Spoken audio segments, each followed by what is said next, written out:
I have a tendency of looking at you. So. Actually. Good evening, everyone. I am Robert Falcioni, the editor of HuckNews.com. And with me this evening is a candidate for the Board of Selectmen, Amman Haidri. And he is right next to me here, as we'll see in a moment. There we go. Hello, Rob. How are you? I'm very well. I really appreciate, Amman has been all over the place today, meet and greet and in work and so forth and so on. So we really appreciate him taking the time out to come on. And it was last minute. It was last night, right? Yep, it was last night, that we yeah. touched bases. He does have an opponent who is not here. That's John Coutinho, because, like I say, it was last night. I was trying to put this together, and John had prior commitments, so he couldn't be here. Maybe he'll be here next week. I don't know, but we're really glad that Amman is here, and to explain, for instance, why on earth anyone would run for the Board of Selectmen. It's a you don't get paid, right? Yes, it's a voluntary position. Yeah. Correct, yeah. You're right. It's voluntary, but not volunteer. Correct. Because it is elected, right? It is elected. So there is a difference there, but I understand that. So why do you want to do it? Well, I mean, Rob, there are a lot of reasons behind that. I mean, first of all, I've lived in Hopkinton for over 10 years now, and this community has just been so good to me and my family. They've always welcomed us. They've always helped us.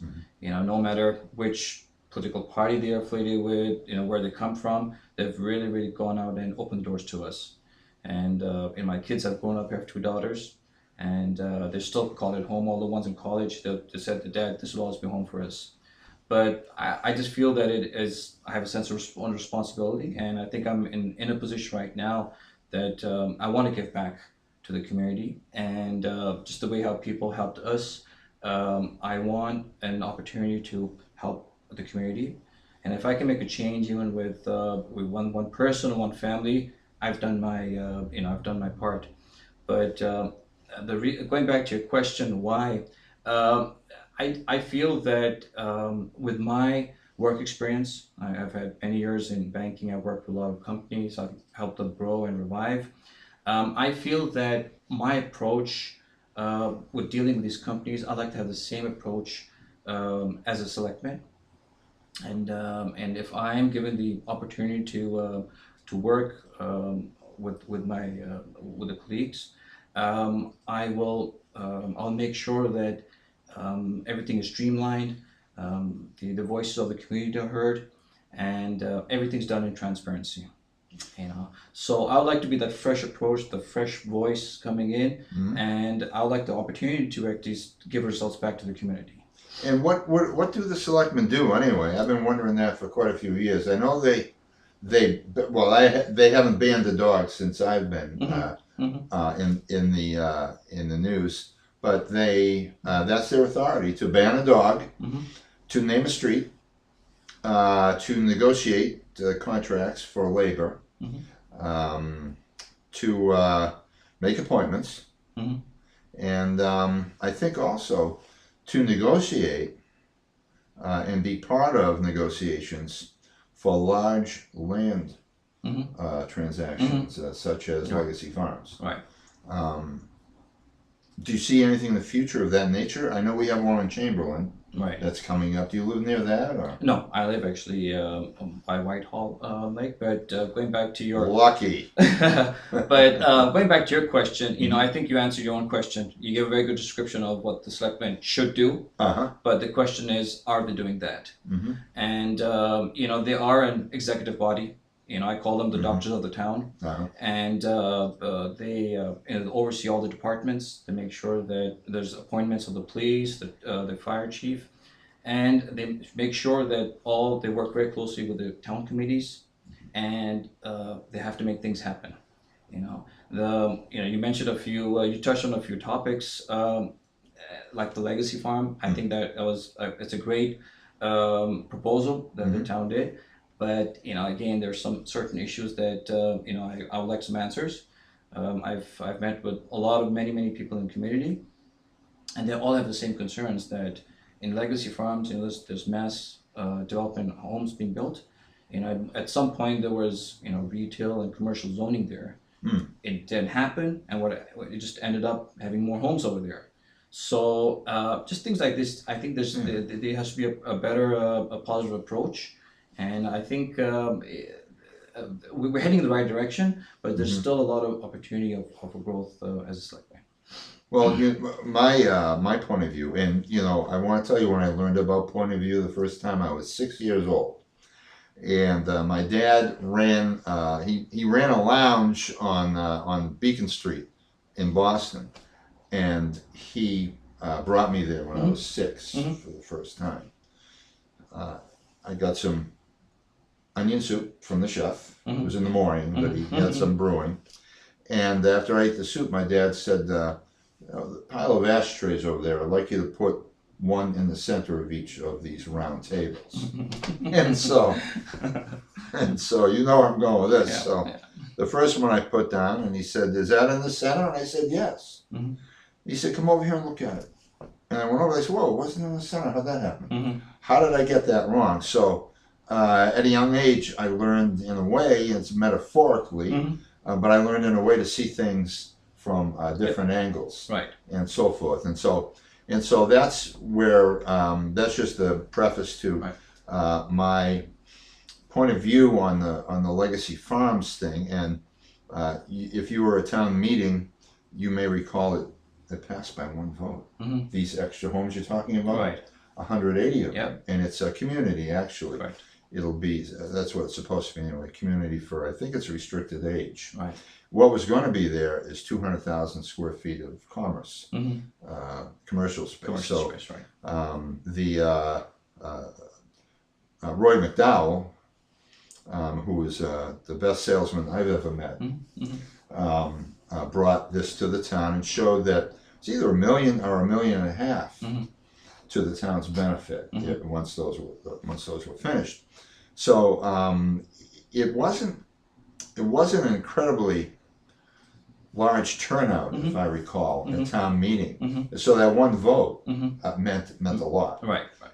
And so it did pass by the one vote after 3 votes. There was just the one that would have changed everything. So I think part of the thing is that it takes a special person to become involved, and it takes a special resident and voter to go to town meeting, and we're just not seeing the kind of turnout in Hopkinton that you would like. And so if that is in effect, because I'm hearing the same thing about complaints about traffic and parking in the downtown, and so I understand where you're coming from. Yeah, I mean the thing is, going back to what you said, there's low turnout in town meetings, but I think we should push back and see what is the reason for that. Are people just fed up that the community members just their concerns are that if they don't want to listen to us, why should we show up? If they don't want to work with us, if they're not listening to our voice, that is a problem. That's why there's low turnout. But again, if I'm going to come, I'll make sure that all these, all the concerns are addressed, and we have to work together. This is a great community. I mean, there'll always be differences, and differences are good. It's healthy, but the thing is, we have to come with a resolution and try to make results rather than just chit-chatting all the time. Right, that's right. So enough of the chit-chat. You know who you are. No, just kidding. So I'm getting what you're saying, but this has been forever. This is a problem. Apathy has been a problem since I was a kid. It's been going on, right? And we see people fighting like this, Correct. like the founders of this country did one time. Right. Fighting for the right to vote, and people are dying around the world. Correct. Trying to move their countries toward democracy. Right. And we just this is the whole country seems to be a bit apathetic. Right. If they're not tuned in with a candidate 100%, it seems like they don't bother. If they don't have a dog in the fight, right. I think what it is. You're absolutely right, Rob. But the thing is, you've probably lived here a long time. I've lived in the United States for a long time, and what makes this country great is I've lived all over the world. And when you compare, we are living in paradise. This is probably still the best, country in the world. There's still a lot of opportunities here, and I can, we can all, follow religion without any fear. We can say whatever we want to, and without any fear. This is what makes this country great. And even if you just shrink it down to the town level too, as in Hopkinton, being a minority in this town, I've never felt any sort of resentment. I've always been welcomed, no matter if they're, from which background they come from. They treat me and my family as for who I am, and not where I come from or what my Or religion how is. you worship. Absolutely. Yeah. So this is what just makes these communities great. Oh yeah. Well, that my grandfather would agree with you. Of course, I agree with you too. But I learned from him because he came from Italy. My father's father, and I don't think one visit with him went by without him saying, "Boy." I think he thought my name was Boy, and he would say, "Boy, this is the greatest country in the world." Absolutely. And like I said, he would say that every single time that I spent time with him. Right. And so he wanted me to be sure to know that what his feelings were, and he lived into his 80s. Wow. And likewise, your center, the Masumim Center on Wood Street, I think you were the one who reached out to me and said, "Would you come and visit on Martin Luther King Day?" Correct. Yes. And so I went there as a reporter because it was young families like like you would see in any gathering of a cluster of ethnic people or religious people, and they were like anywhere else. And it was great to see the kids doing their skits and doing their artwork and right. and having a great time. Yeah. So so you're doing outreach there. Other people are doing outreach, and it's part of what makes the country great. The right to vote, the free speech, the press, and so the entrepreneurial spirit. Right. I just started doing this Hop News thing in 2003. Now I might have made some wealth out of it if I had done things differently, and if I had more to invest. But I didn't, and I still enjoy doing what I do every day, and because it's what I want to do. So so it's a good thing. It provides income. Like I say, it didn't make me rich. Well, the main thing is that you got the message out there, and that's what's more valuable than money. Getting the message out there. And we want to help the community know what's going Right. on, when it's going on, why it's going on, who's doing it, and speaking of doing what you want to do, you're in the life sciences field now. Did you ever know Kevin Rosowski? Heard of him, but no. Yeah, and everyone's heard of him. Yeah, Yeah, heard of him, he's been elusive lately. I haven't seen him for a while, but he founded Caliper Life Sciences, which was Zymark, I think, before that, and now Perk and Elmer bought them out, and or they bought one or the other. It's a merge. It was the thing. And now Caliper's gone, and so is Kevin, which is sad because he was always such a flamboyant and informative member of the community. We could ask him anytime if he would do a little interview, and he did. And we were invited very often to come in to their yearly meetings and see what was going on. Yeah, he was quite a guy, and he's doing something. Do you know what he's doing now? No, I have no idea. Yeah, but this is. Do you see like life sciences from now your financial? I don't know what goes on at that level. Right. But I see a lot of growth in your company and others like it. Right. So I'm not directly involved more in the science part and the R&D. Right. I'm more on the financial side. But as far as the financial market it's growing. There's a lot of capital growth out there. There are Boston's become the biotech hub right now. Oh, good. And there is a lot of venture investments happening here. A lot of debt financing. So it is a great market. I mean, I have friends who are moving out from Silicon, moving here, and they're starting their own companies, very, very successful. But I think that's the next road that's going to be very successful in Boston. What else do you see aside from the life sciences? Being in financial end of things? Yeah, so I mean, more than banking. I've been banking for quite a few years. You know, I think the asset-based lending, commercial lands are sort of going down, and there's more cash flow loans out there. There's a lot of debt financing, private financing happening, and there are smaller companies that it's almost so easy to get financing for even a startup company who doesn't have any revenue.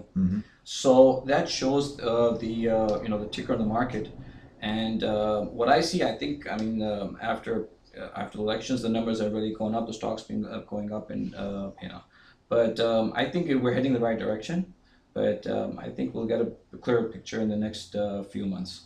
Okay, and you know, you just mentioned that the commercial side, the Yeah. real estate is down a little bit. Correct. And that was the reason that, and you brought it up about legacy. That's the reason he wanted to trade the 200,000 square feet of commercial for living space. But that was sorry to interrupt, but that's more commercial, and there's retail. Retail is booming. You know, there's more and more mom and papa stores coming up. Yeah. There are small people out of college and starting retail. That's where the focus. There's a lot of growth in retail growth. But commercial is sort of their downsizing. Right. But the commercial is downsizing and sort of looking at other avenues like retail. Well, they've done a great job down at 1 Lumber Street. Correct, yeah. Paul Mastriani, 77 West Main, at Lumber Street. Ice cream shop just opened. It just opened right behind the wine grill. Correct. Yeah, I've been a patron 2 times. Oh, there. Already. And so now, as selectmen, how do you affect these changes that you're looking to see happen? Like, right. So I think I've never run for public office. It's the first time I'm going to run for public office. You know, and every day is a learning process for me. I'm learning something new every day, and I think I can really get my hands wet once I'm selectman. But you know, my message is the same, that I will deliver with full transparency. You know, and I will execute budgets, proposals, and we shouldn't be sitting on them. You know, if we have a decision, get the town involved, get it voted, and let's move on. You know, there are projects sitting out there, you know, for years and years. Why? We just have to start reviving them. And really, what projects are these? well, there's a few of them. I guess the Upper Trails, Upper Charles Trail. Yeah. You know, that's going. That why haven't we resolved anything? Well, there's You a know, house. Exactly. There's a house in the way. So you have identified the problem, right? Yeah. So what's the solution then? Well, what is it? What are the See, that's what possible it is. solutions? Exactly. Go around it, or assert your rights. Right. One or the other. You see, but I'm not a selectman right now, but this is what the board of selectmen and town committee should be doing. Come up with solutions. You know, we can sit down and start mapping all of it, but we're not executing problems. You know, and that is the issue. I think if we just start working closely with the committee members, with the town officials, with the people of Hopkinton, I think we can resolve a lot of issues in a shorter time.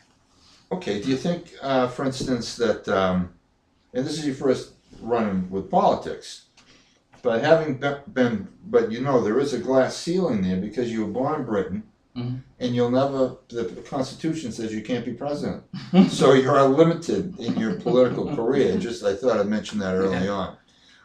But what would you think if someone said, you know, this traffic is getting crazy here through the downtown. Right. We need 2 lanes in each direction from legacy farms. What would you do? There'd be land taking and all kinds of things like that.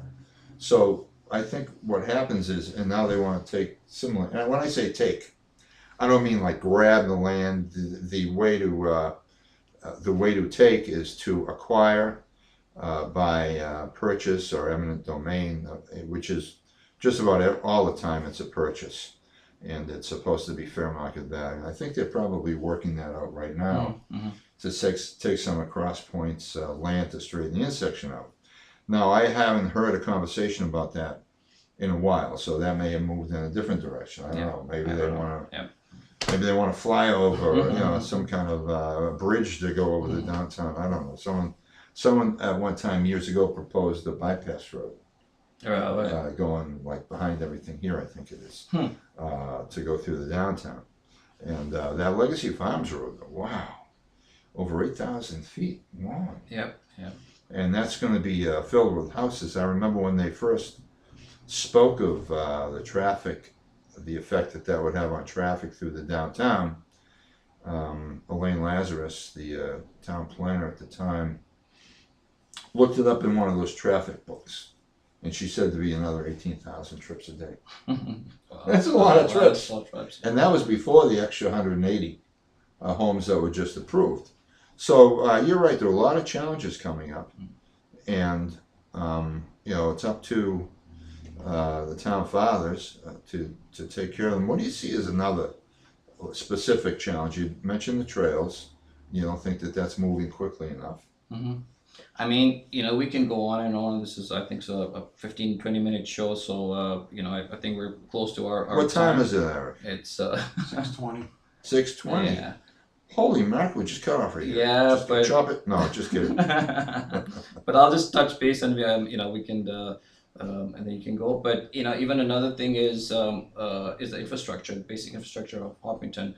The roads are still they were the same they were many years ago. They are sidewalks. I live up on off of Spring Street. There's so many runners there. People want to and I've been run over quite a few times, almost run over by cars, okay. But just basic things like that. We need sidewalks. The roads have to get better. Just the basic infrastructure. I met someone today at a bank way up in the North Shore, and she said, "Hey, I was in Hopkinton in 1980," and she said she just came for the marathon after many years. She's like, "It's still the same."